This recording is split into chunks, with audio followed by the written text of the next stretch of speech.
What's up, guys? Welcome back to another video. It's been a couple weeks. I took some time off to live life.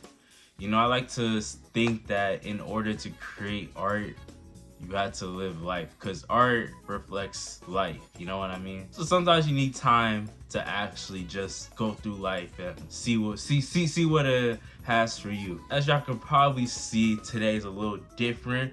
I have Sonic Adventure 2 up on the screen. This is my recording of my gameplay of SA2. So a new format I've been planning was to have some whatever game I'm running at the time to also be my B-roll alongside with my face cam, especially when I have these just chopping it up type of videos that I'm doing. Or maybe I might even alternate, maybe one video will be all face cam, one video will be whatever video game I'm playing at the time.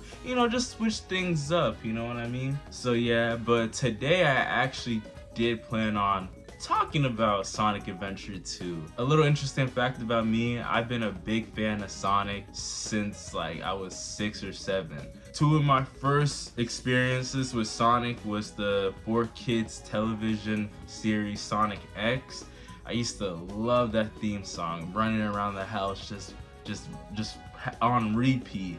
And the Sonic Mega Collection Plus video game on the PS2. So I had so my first few experiences was that, Sonic 1, Sonic 2, Sonic 3, Sonic 3D Blast on the PS2, going through the gallery, the museum, back when I was a kid. Just a lot of good times, looking at trailers for Sonic Heroes. I think that was the most recent game when Sonic Mega Collection had came out, and just wanting that so bad as a kid. For my birthday, I think I wanted Sonic Heroes for my birthday, my 6th or 7th birthday, and I got it. Yeah, big Sonic the Hedgehog fan, and believe it or not, I actually had never played Sonic Adventure 2, is what I'm gonna name the video. But to be honest, I have played Sonic Adventure 2 through passings. Yeah, it's a little clickbaity, but I do plan on for the first time playing it to its completion. As a kid, I had a PlayStation 2, and Sonic Adventure, if I'm recalling correctly, which I'm pretty sure I am, was not playable on that system. So I had actually, whenever I played Sonic Adventure 2, I went to someone's house or the gym or something, and I'd play it a little bit, but I never physically owned the game. So this is my first time playing, owning the game, and I plan on going through it. So I have very little experience with the game. I mean, as a big Sonic fan, I already know, I've watched people play. I know the story beat, the whole shabam. There's no spoiler for me to have to worry about. I know the levels, all that. But yeah, this is actually my first time going through the game.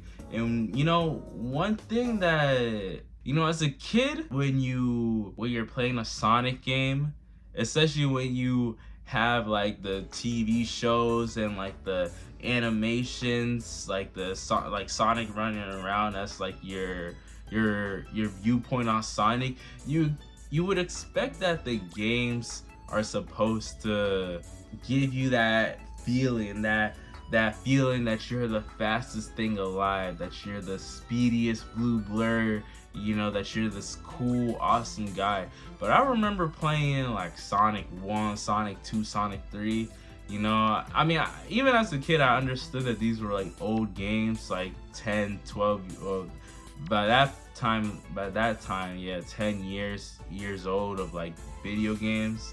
I understood that okay, you can't go super duper fast all the time, but it used to confuse me because I didn't understand why Sonic wasn't super duper fast in these games, especially if you ever played Sonic 1. Sonic 1 is notoriously known for being it almost seems like conflicting themes.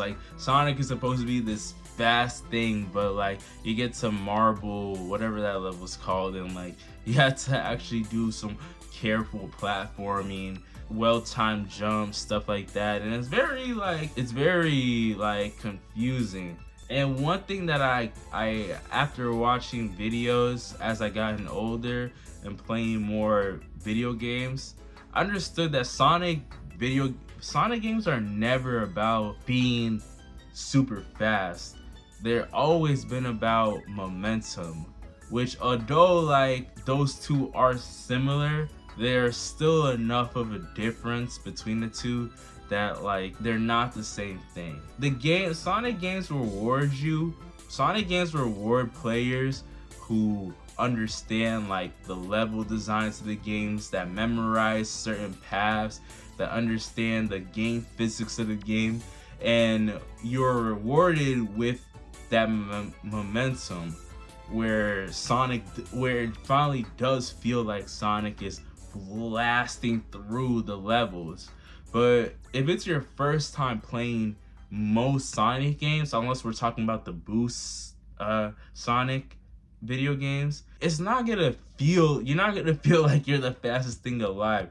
You're gonna be running and bumping into all types of things. Random enemies are gonna fall on you. The ground under you is gonna fall apart, and you're just gonna be thinking, damn, like this is supposed to be like the fastest thing alive. So one thing I do wish about like Sonic SA2 and probably like any Sonic games before like the Boost was introduced was that it was more beginner friendly. Usually the first levels of Sonic games are like the beginner friendly levels. I mean, even like look at City Escape on SA2 or Green Hill Zone and like the original Sonic the Hedgehog. There's not too much in your way to make you lose your momentum. So I guess to be fair, they do give you that, but you know, I feel like if I was a kid with enough dedication, because as a kid I didn't understand that, and although I always enjoyed any Sonic game I owned, like I said, I played Sonic Hero, Sonic 06, all the Genesis games, like I could appreciate them for what they were.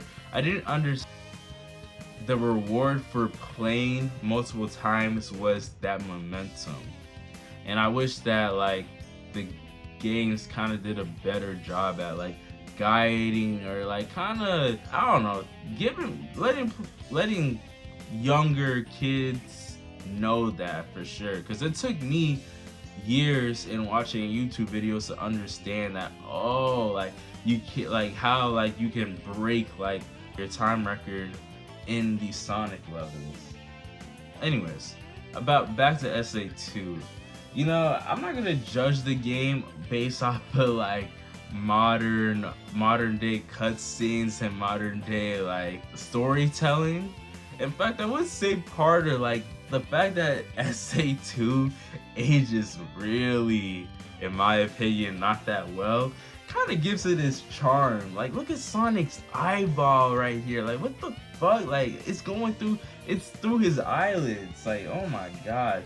I will say though, the sound mixing, even in 2001, that could not have been acceptable. This is atrocious, man. Like, it's very jarring. Like, why does Eggman sound like this? I came here following the signal from the Emerald. If I'm not mistaken, this is the Master Emerald, is it not? Dr. Eggman. So that's Dr. Eggman. Well, I guess I can use it for something. I'll just take it with me. Farewell, knucklehead. What this game does really well, and what most Sonic games do very well, is the music though. The music in this game is fire, man. It's so good. And honestly, it's probably the saving grace for these Knuckle levels in this game. This isn't exclusive to Knuckle levels, but it's very prominent in his levels that the camera in this game is disgusting. Like, the camera is so bad, man. Like you try adjusting it a little and you'll get dizzy. Like, it's way too sensitive, it's way too jarring to use, and with these big levels that Knuckles has to traverse in while you're looking for these Chaos Emerald shards, man, bro, it's I'm not gonna lie, I didn't really enjoy the Knuckles levels as much as I wish I had, because I think they're cool. And like I said, the music in these levels are dope. But at one point I was stuck in that Pumpkin Hill, Pumpkin Patch level for 13 minutes. And that song got annoying real quick, man. Real quick. And there's just there's a lot going on these Knuckles levels, like just random things that I'm not sure what like the point is. I think if obviously I could go on the internet and find out, but if I'm someone who wants to experience the game in its most raw sense, the controls and like the camera for the game, it doesn't even make me want to find out what these things are, honestly. Like in the Pumpkin Hill, like whatever this train thing is, or this lonely statue in that first level, like no, I want to I want to get out of here. I don't care about whatever these things are. Why does the water though look so good here? I'm telling you, in the early 2000s, water, like, this is a thing. This is a real thing. Look it up. But a lot of video games were doing a lot with water physics. Like, I remember games like Kingdom Hearts, Final Fantasy X, just having beautiful water. And you know, I think that's probably the reason why I like love water in the first place, and why I also enjoy water levels in video games. SA2, I've known the story of SA2 for a long time.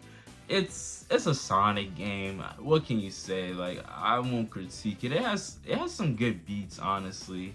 It has some good beats in it. Yeah, and honestly, you know what, Eggman? If little girls on my planet look like that, I'd destroy half the moon too. I would. And let me wrap it up with talking about the Tails level, since I talked about the Sonic and Knuckles levels. They're fine. Yeah, they're cool. I can't really complain. I mean, I guess like the lock-on noise is pretty annoying. But yeah, man, that was my first impressions on SA2. Tell me what y'all think about SA2. Like, in the comment section, give me your top 3 Sonic games. And if SA2 is one of them, in fact, if SA2 is in first place, tell me why, because I'm curious. I'm curious to know why you would put SA2 as your favorite Sonic 8 game. But yeah, man, you know, let me just sign out. Keep it simple, clean. Peace out, y'all.